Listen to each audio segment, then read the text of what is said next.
Hello everyone, welcome back to Guide to Everything. Using your Bunq card abroad is straightforward. Bunq cards are accepted internationally and you can use them without worrying about foreign exchange fees thanks to the Bunq's Zero FX feature. Simply, you want to activate your card and use it like you would at home, paying with your phone using Apple Pay or Google Pay if you prefer.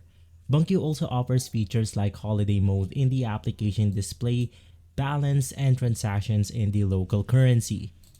Now, of course, as the most important step, you want to make sure that you activate your card before you use it.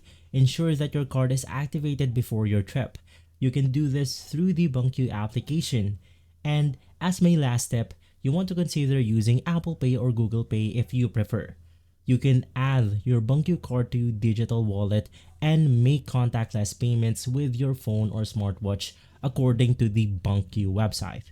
If this video has been helpful, leave a like, subscribe, and follow Guide to Everything for more videos like this. Thanks for watching.